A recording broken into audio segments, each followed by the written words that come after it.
Welcome, everyone, to RB1 Colon and Fantasy Football Podcast. Oh, and here comes Bert. Hello, Bert. Yes, you noticed that I just started talking. Part of the Fake Teams Podcast channel. Hi. I am your humble host, and thinks the Patriots should tank for Trevor, Pete Rogers, and I am joined by some of the guys. We have the working girl and keeper of keys and grounds at Buccaneer Bandwagon, Jordan Smith, and ginger clean shaven man and political wildcard, Nick Butterford. Guys, how are we doing tonight? Good, man. How are you doing? I am doing well, currently being attacked by Bert. Jordan, your mustache is looking glorious. I haven't shaved in like 3 weeks now, so I'm just riding it out. You look absolutely incredible. Nick, meanwhile, has shaved yet again. Just can't let the beard grow, Nick. Can't let it be free. Aren't we like under CDC orders to shave our faces? Like Jordan, this is the one time you need to be shaving your face. I think I'll be all right with a little bit of chin hair. I don't have a full-on beard, which unfortunately I cannot grow, so just gotta stay cleanly and stay inside. Yeah, just scrub the facial hair down anytime you walk back inside. Then you're fine. Just scrub it down. Nick, I have to start the podcast though. Okay. By getting. I have to ask you a question. Since you were not on last week's show, and since you gave us all plenty of shit on Twitter for the TV channels that we drafted, I have to ask, what would be your show that you would take in the first round? What would be your first pick on a TV show channel draft? X-Files. Okay, well, your TV show channel already sucks. So how does that feel, Nick? How does it feel to have a friend just rip you apart? I know I'm right and that you're wrong, so I'm cool, man. Right. Well, interesting choice on the X-Files. That's Thank you. Not a bad choice. Is it the right choice? I don't know. I'm kind of a fan. Anyway, yeah. That's not a bad show. Going. Is that on any streaming device? Beck and I are looking for a new show, and I have seen some of it, but maybe that's something we can get into. Yeah, it's on Hulu, and I am keeping my Hulu subscription right now I got it so that I could watch X-Files, and once I watch through the series again, I will be canceling it because I don't like supporting them, but I had to watch X-Files, so. All right. Well, there you go. Maybe Hulu has a ton of good stuff, but it is like a garbage streaming service. It's like whoever decided that interface was like, yeah, we're going to go with this. Yeah. Oh, like you can't find anything on there. Nobody knows what's on Hulu. It is very weird to use. I just don't like the company. So it's one of those like, all right, I'll do it. I'll get a couple months in and then I'm going to bail. It's like a tease. You're teasing them. You're like, hey, you think you have my business, but really I'm only giving you my business for a little bit of time. So don't get comfy. It's like renting your couch out to a friend. It's like, hey, you can crash, but you can't stay here that long. So don't get comfy. I feel like those are good parallels. Yeah, there you go. All right. Well, we are going to talk some football this week. Unlike last week, we're going to play the greatest game in the podcast universe. Play some Would You Rather. Talk about all kinds of things. The NFL draft is coming up, so I'm sure that'll be brought up. In fact, I can promise that'll be brought up because I have some questions revolving around it. Before we get into the game, though, I do want to – how do you guys feel? Because this is something that I've been it's not a huge thing to be grappling with, but I kind of feel like the NFL should be taking an L here. How do you guys feel about the NFL's complete lack of any kind of change in regards to COVID-19? Whereas every other league, obviously, since they've been currently going on, the league has been shut down. Seems like the NBA season is probably not coming back. Baseball seems like they might be moving to their summer league stadiums in order to mitigate the amount of people. Meanwhile, the NFL is like, we're going to be on in September and everyone better be there. I feel like I don't know if the NFL should be taking some precautions or like preparing for the possibility that maybe things will be different in September. I don't know if that should be something that they should be doing. It just seems to me that the NFL is kind of like in classic NFL fashion, like blindly running forward and being like, to hell with all of your precautions. We're doing it our way. I don't know. I can't really hold like much more contempt for how the league works than I already do. At this point, I'm just like not surprised that they haven't changed how they would run or operate business as usual. And I guess they do technically have some time before the season is officially underway, but they've been grappling with a pretty rough product in September as it is, based on their lack of practice time, the lack of time that they can actually get together and be good.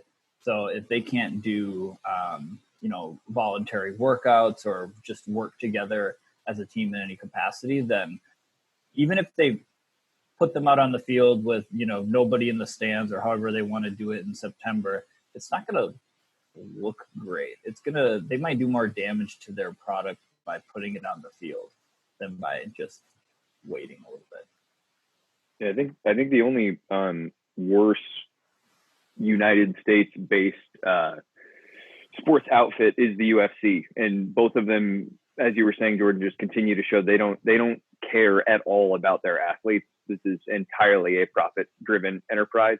So yeah, I think that they should be doing the exact opposite of what they are doing, and they should have, as all businesses should have done, and our federal government should have said, all players will be paid no matter what happens, and we're going to take every precaution necessary, rather than doing this. We'll be on in September, absent any sort of scientific backing. For those interested, the Establish the Run guys had Andrew Brandt on.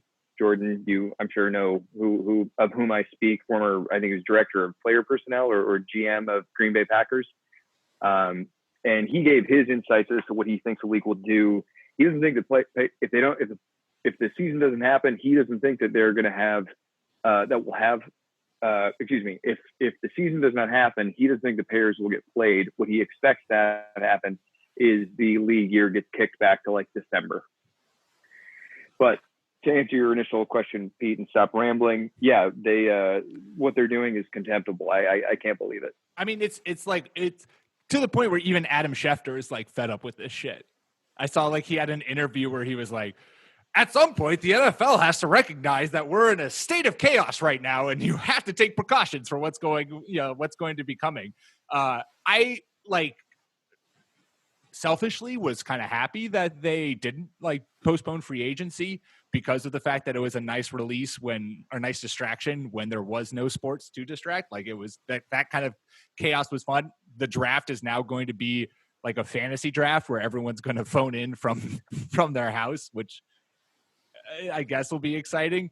But it does seem to me it's well within what we've expected and come to expect from the NFL and how the NFL operates. But I feel like the NFL should be getting a lot more shame for its just blatant, we're going to be on in September and you all should be there. We're going to have packed houses. I mean, shouldn't come as a surprise, as the NFL owners are all, old white men who are down to dollar profit, and it shouldn't be surprised that them and and Trump are all basically spouting the same shit, where it's like, things will get better. Things will be better. And we just have to, everyone go back to work and it'll solve itself. It's like, that's not how it works. Anyways, we don't need to delve too much into that.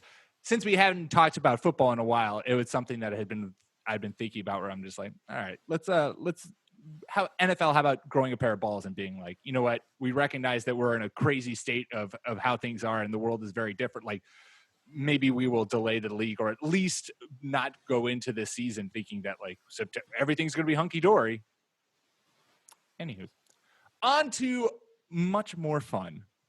It is time to play Would You Rather?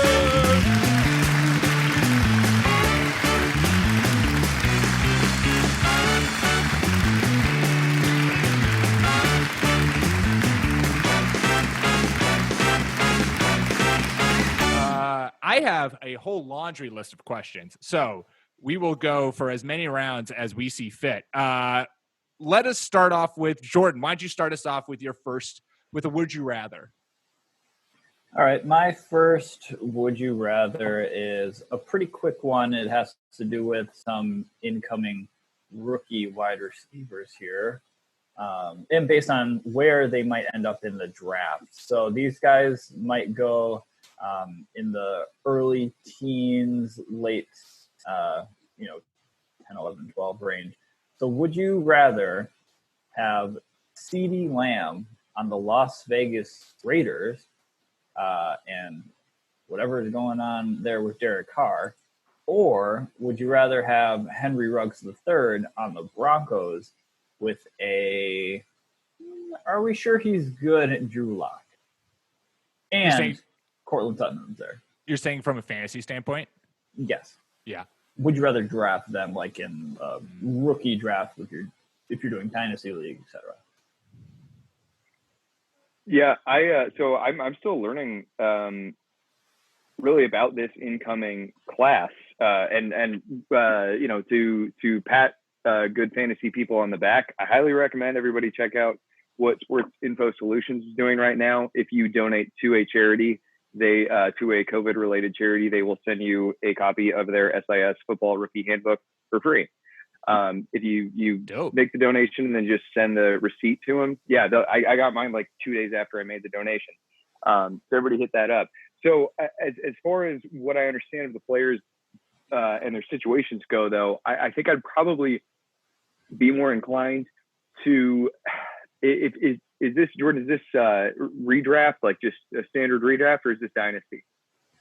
I guess if you have like separate answers for each one, if you feel like one pairing might have better upside over the other one.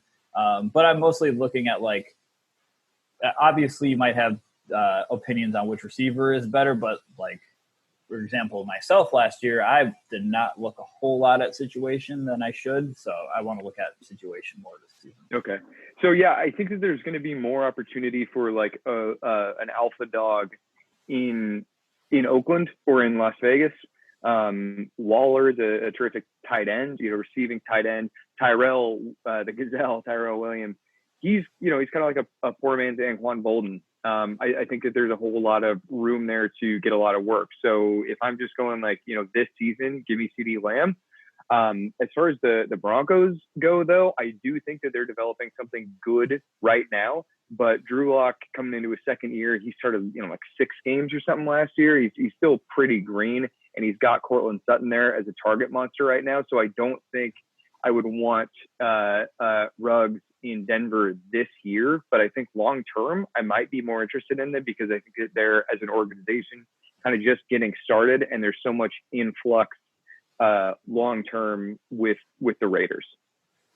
So I agree with Nick, though I do love Henry Ruggs. I think Henry Ruggs is not, I want people to not think of him as like this speedster deep threat, a la John Ross, a la Darius Hayward, like these kinds of receivers who come into the league and they're a one-trick pony. Henry Ruggs is a legit wide receiver regardless of his speed, and he just happens to have blazing 4.2 speed. On your note, Nick, I did a mock draft. I do a bunch of them on fake teams. And the most recent one I did, I got spicy, and I was like, okay, let's have the Chargers trade up for Tua. The Dolphins freak out and decide that they're going to tank one more season, and they take Isaiah Simmons. And so that means Justin Herbert falls all the way down to our boy John Elway, who just can't say no to a 6'7" quarterback who can throw 70 yards standing still. And Broncos fans all got up in my mentions because I guess Drew Lock somehow has like won this fan base over despite showing not that, like, was he fucking incredible to the point where I just totally missed him, and like all of a sudden now he's like the savior of this franchise that I completely overlooked? Like, I was amazed at how quickly all of Denver was like, oh my God, this is a stupid mock draft. The Broncos would never do that. We have Drew Lock. It's like, well, do you? Is Drew Lock really your franchise?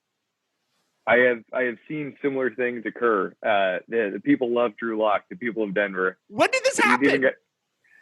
I think we've had a lot of time to be shut up in our homes thinking about whatever we want to think about, and everybody's like, dude, shit, Drew Lock play this year. I mean, and I think I think that he is promising. Something you like to see is a guy step in early and then go, who is my best target? Okay, and then just pepper him, and that's what he did with Cortland Sutton. Like, you like that, you like to see a guy play to his strength. I think he's promising. Yeah. I'm I would, for Jordan, for your would you rather, I would agree with Nick. I would go CD Lamb on the Raiders, just given the fact that he could be a target hog, given the fact that Marcus Mariota is going to start there in week 5. And, and I love Henry Ruggs. If Henry Ruggs went to any other team other than the Broncos, I would be like, if Henry Ruggs went to the Jets, I think I would take Henry Ruggs over CD Lamb.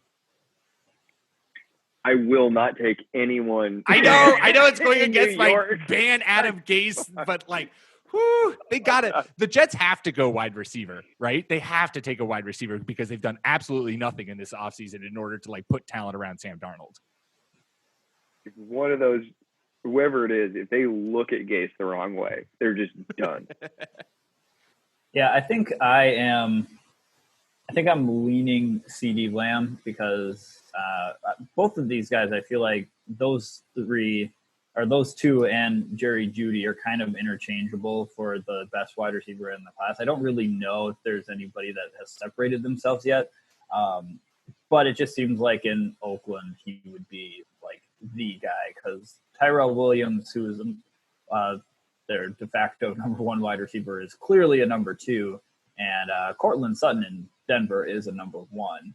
So, yeah, I think I would lean Lamb if they want. All right, sticking with the NFL draft, here's my first would you rather. I alluded to one of what I did in this mock. I talked about this very quickly, brushed over it.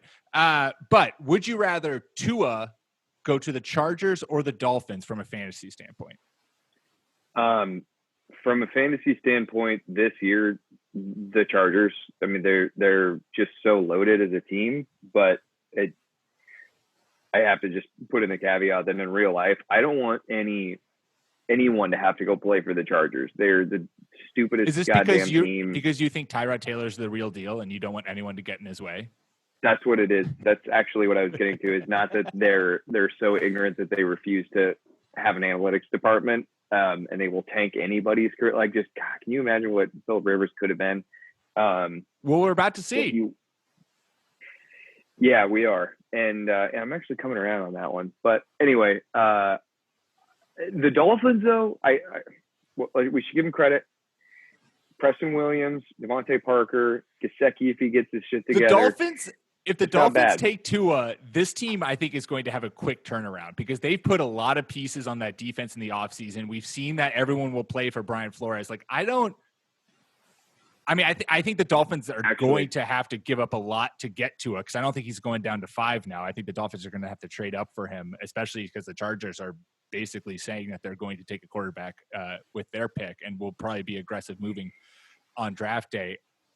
I think that this Dolphins team could be something with Tua, especially since everything is saying that Tua is going to be healthy day 1. I know that Chargers have a ton of weapons, but I don't think I might trust that Dolphins offensive line a tad more than what LA has. I'll need to brush up on his health stuff. Dr. Chow is not necessarily. His prognostication was basically the injury that Tua suffered will never allow him to return to 100%. But in his opinion, an 80 to 90% Tua is still way better than most quarterbacks. You are kind of selling me on the idea of him ending up in Miami being a better landing spot, though. For everything that we kind of just talked, it's way better coaching staff. Their weapons are not necessarily on the same level, but they are damn good. And something that may be kind of an X factor is Ryan Fitzpatrick. I think having a veteran quarterback like that who you can learn from, who just defines amnesia at the quarterback position. Like Russell Wilson always says, to play quarterback, you have to have amnesia. When you make a mistake, you need to forget it immediately. I don't know if there's anyone in the NFL who embodies that more than Ryan Fitzpatrick. 350 yards, 4 TDs, but 4 picks too, in a game. Like, he doesn't give a shit. So anyway, that might be a really good spot for him. I think the last thing I saw was just a couple of days ago, actually, on Tua's health. I found it right now, actually. Garafolo and Ian Rappaport said Tua participated in a voluntary medical recheck facilitated by the NFL Combine with an independent doctor and per those reps that are involved with that, the results were overwhelmingly positive. Not sure how much of that is true. Obviously, this is a guy who needs positive medicals in order to go in the upper part of the draft, because other players right now just aren't as lucky because they can't go through pro days or anything like that to get in front of teams, medical teams, because of coronavirus and things of that nature. To get back to the question, though, I might end up copping out here and say it kind of depends, because Miami could be super interesting. I like their coach. I like their weapons, and they still have 2 more draft picks in the first round if they pick Tua.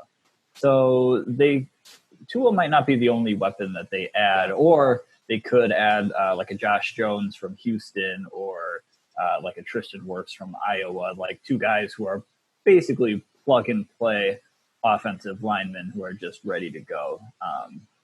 I might be just attached to, because both of those teams, their trajectories towards the end of the season were just completely different. Totally. They were not the same in any regard. So I guess I'm leaning Miami. Depends on what they do in the first round, but leaning that way. Yeah. I like that. And I like where we all kind of came to, because I do feel like on paper, you're like, oh, Chargers, like Keenan Allen, Mike Williams, like that's Hunter Henry, done. But I think I would rather Tua be in Miami than in LA. Nick, would you rather you got? So I am just kind of using this time off, for however long we have it, to think about what do I actually like in terms of a fantasy league in general. So would you all rather, if you get to choose, and we don't have the societal pressures, would you all rather continue this progression towards things like PPR leagues, extended flexes, extended benches, the removal of the kicker position? Would you rather continue down this path for your own personal leagues, or if the world is your oyster, would you rather that either, for your league or fantasy generally, we revert back to the old days of like 2 per position, or 2 running backs, 2 wide receivers, quarterback, tight end, kicker, defense, no flex, all standard scoring? And Pete, I think I might know what your answer to this is, but not even decimal scoring, just whole number scoring. What do you guys prefer? I would say I prefer the evolved methods of fantasy football. I don't like non-decimal scoring for some reason. It just really bugs me. Like it like activates some sort of OCD when I see the scores. Which is so funny, because I'm the exact, like, decimals to me are just like, oh God, why are they not whole numbers? True. But I feel like I've been in a weird spot with my fantasy leagues over the past couple of years, where I've tried to have like not one of everything, but like a little bit of diversity. Like I don't want to play in 2 leagues that are exact cookie cutter shapes. My preferred fantasy league has fully shifted to dynasty mode, though. It scratches a ton of itches for doing some rookie scouting, getting the drafting in, and then doing like consistent team building. It's interactive with your friends year round, so I think that's something that's been I don't know, pretty crucial, especially in these times with what we're dealing with. That sort of social interaction is really important for all of us. And I've had a lot of just general interactions with friends about fantasy football, because there's not a ton we can do. And as long as there's a dynasty league that's involved, then that's what I think I'm more leaning towards. I would like a lot of my leagues to shift that way. I like the nod to the dynasty league. I haven't had the pleasure of joining one yet, but I've got have had a number of overly elaborate keeper leagues where you keep a number of players. We wrote a constitution, and it got too complex. But the point is, that kind of stuff is really fun. I think it's it's kind of cool. I got high school buddies who I don't talk to other than football season. And it's our keeper league. We've been doing this since we were 15 years old, and it's that stuff is pretty cool. So I like that. I like that nod. Yeah. I think that it's just personal preference, and I would lean towards I do like the standard. The scoring I could care I don't have as strong opinions about. I like small starting rosters, small benches. Like it's all about attacking the waiver wire and like building a good team rather than like getting lucky and having the right person in your starting lineup for the right time. I find I like taking the luck out of it and more like putting the strategy in. But I think ultimately, Nick, what your question has shown is how important fantasy football and fantasy sports is in life. And in moments like these, it's nice. It's nice to have that lifeline to friends where it's like, hey, let's talk some crazy shit that's going in our league, or just like talk things that are completely and utterly pointless, but are a nice distraction from the chaos that surround us. And when sports are canceled and can't do that for us, it's nice to have a fantasy league that can. That was, I know, the goal with your question, Nick, was to make everyone feel better about themselves. Well done. Yeah. Well done. I will say, I think like generally when you have rules that pop up, that unless you've like created them on your own, like if you create a really cool rule for your league, I think that's awesome and makes it more special. But if you like found a rule that like is just being implemented with a bunch of other leagues that started who knows where, then you might think it's a pretty effective rule. So there's no harm in like trying it out. Yeah. Again, like I said, I do way too many dynasty leagues, and they're all like a variation of one thing or another. So, all right, we have plenty more would you rather's, but we're going to take a quick ad break. Real quick, would you rather? Would you rather have David Johnson or DeAndre Hopkins on your team? Like right now? Well, the answer is whether it's real life or fantasy, there's a correct answer, but yeah. That question was really meant for Clark, but since Clark's not here, I had to say it anyways. Oh, shit. That question is meant for Bill O'Brien. That question is meant for Bill O'Brien. Bill, I'd love to know your answer. Let's go. Jordan, why don't you give us another would you rather? So I'm not sure. I probably should have checked with you guys how much like deep dive wide receiver scouting you might have done for the rookies. But I'm sure we've seen enough based on like the combine and stuff. So these guys are kind of similar draft profiles in a way. So I wanted to ask if you're more in on Denzel Mims. Would you rather have, I guess, Denzel Mims or Justin Jefferson? Because both are relatively raw players, but have really good athleticism and really showed out at the combine. It's hard to tell what they might turn into at this point. They're not exactly sure things, but they're kind of going towards the back end of the draft as part of the like top 7 of wide receivers, but definitely not in the top 3. Well, yeah, so I'm really still kind of on the fly learning about a lot of this stuff, but I think what perhaps might put Jefferson ahead is his route running ability. Whereas Mims, correct me if I'm wrong here, is much more of just a specimen, like an athletic freak. Is that a fair assessment? Yeah, he's got really great athleticism, elite explosion, speed, etc. But he's got a pretty limited route tree. Do you know when he, what year or how old he was when he broke out? Like I'm really into the breakout age. I mean, last year he went absolutely nuts at Baylor. Yeah, you're talking about like player profiler, like statistical. Yeah, exactly. Age. Yeah, I do not, but I can try to look that up. That for me, it's been remarkable learning more about like it's fairly simple concept, but if a college football player is young and they're able to produce 20% of their team's offensive production when they're 19 as compared to when they're 21, sure. It's a fairly strong indicator that they are a really talented player. It's, a 21 or 22-year-old is much more of like a man body than a 19-year-old in many cases. So you look at guys like DJ Moore, Amari Cooper, those are the dudes who had crazy seasons when they were 19 and 20 years old. And it's been a weirdly consistent statistic. So if you could tell me one of those two guys, had success early, then I'll probably end up going with them. But from what I understand, Justin Jefferson has just shown more in terms of his ability to be a wide receiver. Yeah, and that's who I would go with too.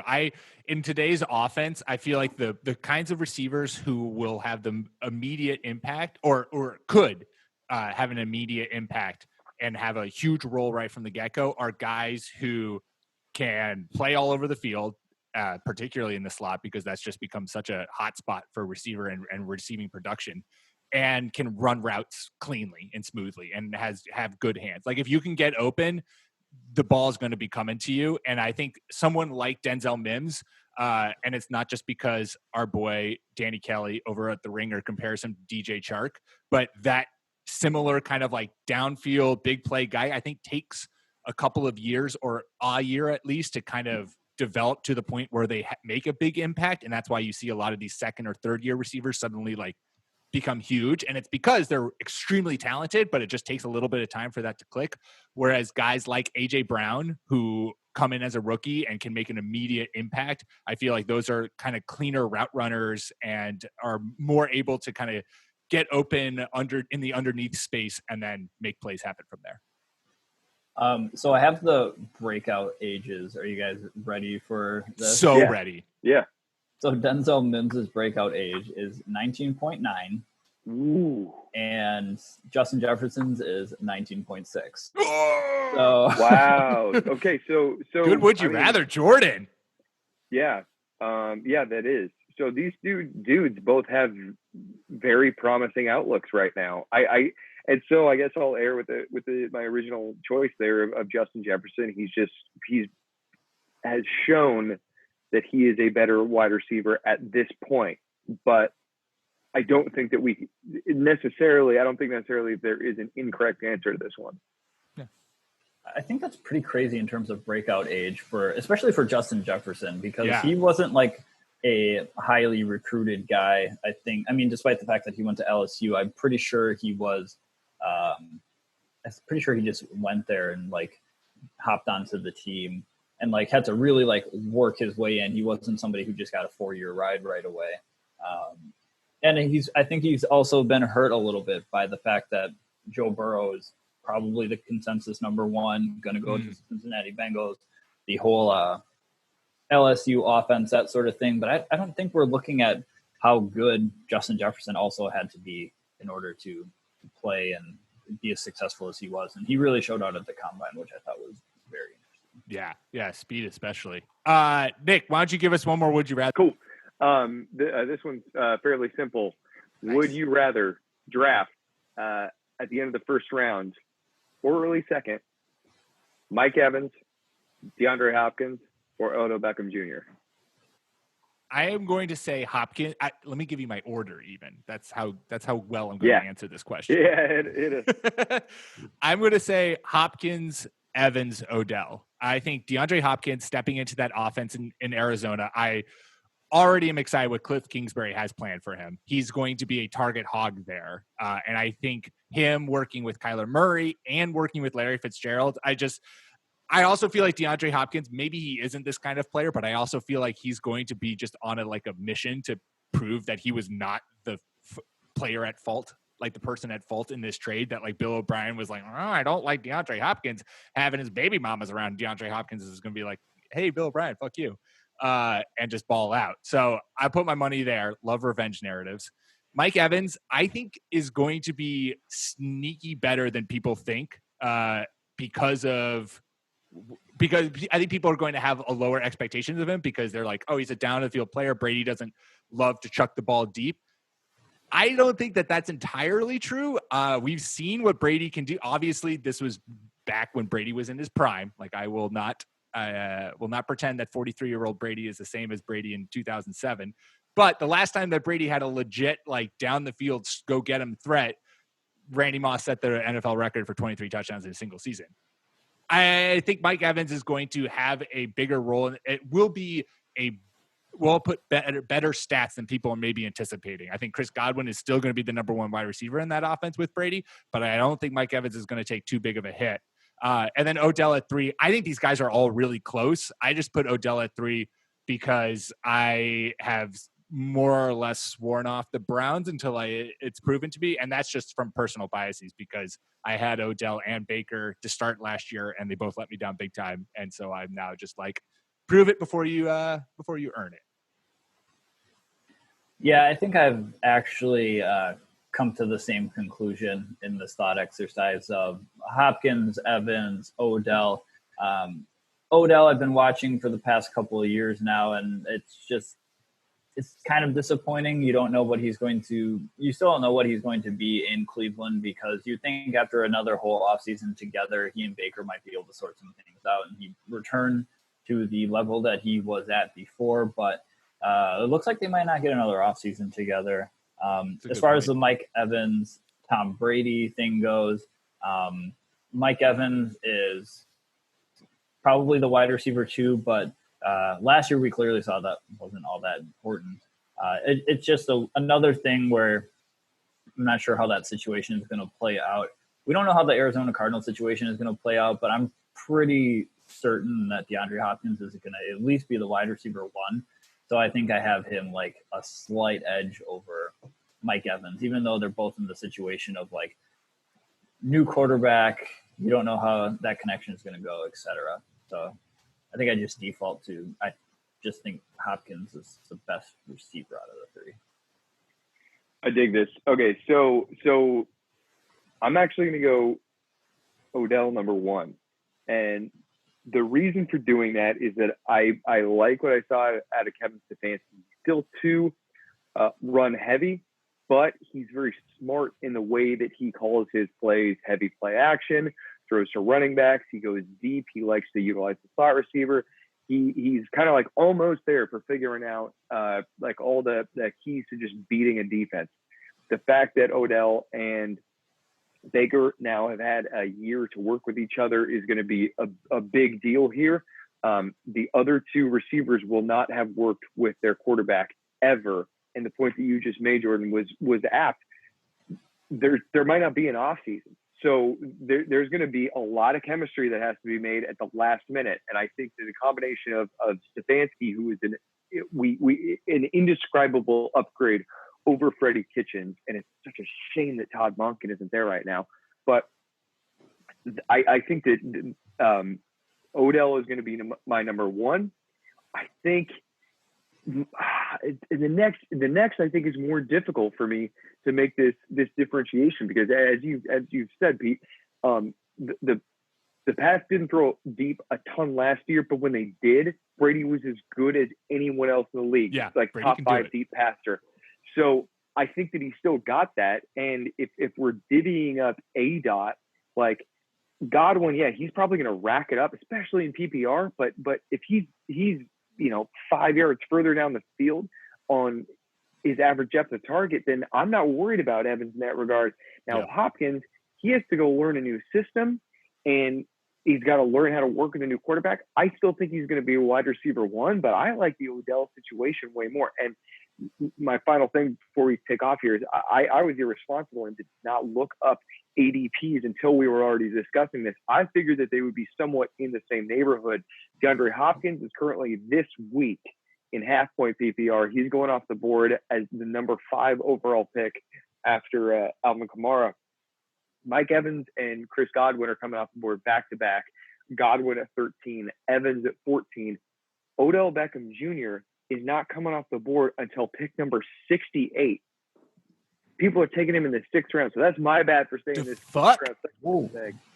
But anyway, I think that he will rise. He's going to get more positive reports of his hip surgery going well and all that. But anyway, yeah, Odell is number 1 for me, and after that, it's really probably a toss-up. I think maybe Evans is the safer one, because Hopkins, that whole receiver going into a new team thing is just standing strong in my mind, especially with what we just saw out of Beckham last year. But anyway, this was good. We're my mind is absolutely blown that Odell Beckham is going in pick 60. I can't process that right now. Yeah, I'm going to revise my choices, and I'm going to coin flip for Hopkins and Evans in the 1st round, and then I'm going to draft Odell in like the 4th. And yeah, Odell rocketing to the top of my list now. That way I don't have to get just one. That is, please, I mean, don't fix that fantasy cognoscenti, but do fix that. Do warm up on Odell because he should not be going in the 5th round. I'll toss out a would you rather to get us going. Here's one. I feel like there's been 2 trends in the NFL. One that's been kind of the traditional seemingly trend, and one that's now kind of taking over into how you build your defense. So my question to you guys is, would you rather, you are a GM, let's say, and you're looking to build your defense. Would you rather have an elite front 4 or an elite secondary? Which would you rather put your time and resources into? Oh man, this is tough. I don't know if I can answer this right away. I think honestly, I would rather have an elite secondary because I think an elite secondary is way harder to build. I think it's much harder to get. It's so hard to get one shutdown cornerback, let alone 2 to 3, and then have safeties who are dependable, who can, maybe one you have as a gadget player who can line up closer to the line of scrimmage like a linebacker. And I think as the New England Patriots have shown that it's better to have a secondary that can help you get coverage sacks as opposed to just like a one-man wrecking crew. So yeah, I'm going to go with elite secondary. It's just harder to build. Yeah, me too. Pro Football Focus is like 2 years, maybe 3 years into studying the correlation between, I think it was top 10 secondary units versus defensive line units and how that correlates to wins and losses in a season. And the top secondary units are somewhat soundly beating the defensive line results. Yeah. No, because it's interesting because you're right. I mean, I think Jordan, you nailed it where it's, if you have an elite secondary, like that's a very difficult thing to build, partially just because of the fact that involves, if you're going to build a totally elite secondary, right, it involves one more player than an elite front 4 because you need to have a slot corner these days. Like you have to have 3 corners and you have to have 2 safeties who can all play at an elite level. But I also think, like what the Patriots have shown, where it's, if you have those coverage sacks, you can get, as long as you have like decent pass rushers. And while you can have a just absolutely absurd, front 4 that can just get after a quarterback with ease, if you don't have any back end coverage, you just get the ball out quick and you let people do things. Obviously, the Rams kind of come to mind as an example because, I mean, a team with Aaron Donald, you're automatically going to get a huge boost on that defensive line, and yet their secondary, they obviously went and added Jalen Ramsey, but their secondary used to not be as elite, and that was you were still able to toss on them. But I think it's definitely a change of perspective, because it used to always be like, go get the guys who would go at, get after the quarterback. Like that's who you build from the trenches outwards. And now it seems like the defensive strategy is becoming building from the secondary and then inward. Which is another, I haven't done any of the research into this. I've kind of just left myself guessing. I don't know if you guys have looked into it at all, but it makes me really curious why the safety market is so bad. Yeah. I've wondered that the past, especially last off season, where it took a guy who's a solid safety like Trey Boston forever to land with the team, or there's a guy who could have been a future Hall of Famer. I don't know about that now, but Eric Berry still doesn't have a team. Nobody wanted to sign Tyrann Mathieu to a big contract. And I'm like, you guys know that safeties are a part of the secondary too, right? And they can be very beneficial. See Earl Thomas, see Eric Weddle, see Kevin Byard. There's a ton of good safeties who are very essential to what their team does as a whole. I was just always curious the past couple of years, why. The market is bad because most teams are run by stupid people who did not earn their way into a front office. It's an old boys club, and there are old school things at play here. Like we were just talking about, traditional knowledge is, well, you got to build a defensive line. You got to have a defensive end who can rush. You got to run on first down. You got to run on second down. It's same thing. look at, the winningest friggin' or whatever, the best damn team that any of us have ever seen play is the Bill Belichick Patriots, and just pick the year. What was his quote, Pete? A free safety can change the game, or something. It was something to the effect of like, sounds like it. A free safety is the most pivotal part of a defense. And Pete Carroll, his defense doesn't work without a free safety. Yeah. It's a talented center fielder changes a game in a way that no other position routinely has. That's not to say that, an Aaron Donald can't win a game, but over the course of a career, sure, that position is just, you can't beat it. And go look at the good teams, look at the smart teams. You'll see if they've got a good safety. Well, look at all the best teams in like the 2010s, whether that's Ed Reed, Troy Polamalu, Rodney Harrison, Bob Sanders. Even though the Colts' defense were always trash, he was always like a really good player for them. So I just don't understand it. I get the old people's club. They're probably thinking like, oh, you got to win the battle of the trenches. And I'm like, yeah, definitely build a good offensive line, but how good does your defensive line really need to be? Yeah. All right. Before Nick ditches us because he has a hard off at 9, we have a listener contribution to Would You Rather. So from Andrew Shuba, who had a longtime listener, first-time caller. And this is courtesy from even him. He tweeted this at us, which is courtesy of Rich Robbins. So shout out Rich Robbins. You're being spoken about on a podcast. That's a win for anyone. All right. Would you rather go a year without internet and TV, or try to outrun a hungry velociraptor? It's in one end zone. You're at the 50-yard line. And if you can make it to the other end zone before it gets you, it disintegrates Thanos style. How fast can a velociraptor what's a velociraptor's 40 time? They're extremely fast. It can get up to 40 miles per hour. Yeah. This isn't any of us are going to be lucky to like clear 15. You're getting out of your stance and it pounces on you. Yeah. No, you're dead. That's cooking. Oh God. We should tweet this to Arian Foster. Remember when he was claiming he could defeat a wolf by letting it bite one of his arms and then beating it with the other? Like, get out of here.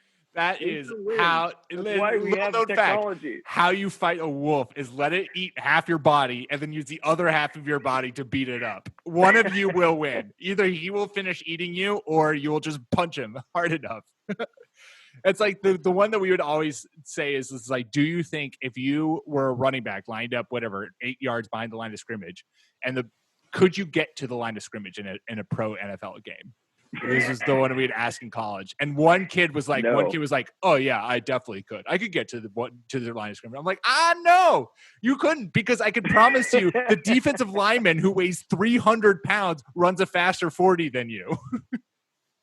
Okay, yeah. Final note on that one. Shout out to all the people I've ever had to fucking watch football with who've been like, yeah, I mean, I probably run like a 4.5 now. Well, I don't know what I was in high school. Wasn't it Katie Nolan who basically like collected all of the dudes on Twitter who said that shit and then was like, okay, come run a 40. Oh, yeah, they have. Or kick a field goal too. They did too, where it's like, oh, I could make that field goal. And she's like, okay, here you go. You said you could make a field goal, kick a field goal. And they all just like fail miserably.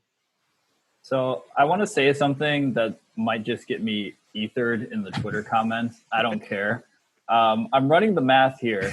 So if I'm at like absolute peak of my athletic ability, not now because that's not happening, but if I was at my absolute peak, yes, my fastest 100 time ever was 11 seconds, and 40 miles per hour is 17.8 meters per second. And so that's, how did I do that math? It is 100 divided by 17.8 meters per second to figure out how fast a full 100 would be. So he's running in 5.8. But if I already have half that distance gone, we might get to the line at the same time. He might As get your he's legs piercing before his he back. disintegrates. But Yeah. that still might be very scary. So I think I'll just read a bunch for a year. There you go. All right. Well, thank you, listeners, for contributing and bringing that one and making Jordan do math live on the podcast. First time I've done math in months. I know. Can we also, this was a thing that irked me. Did you guys ever take math tests in like high school or college that you weren't allowed to use a calculator?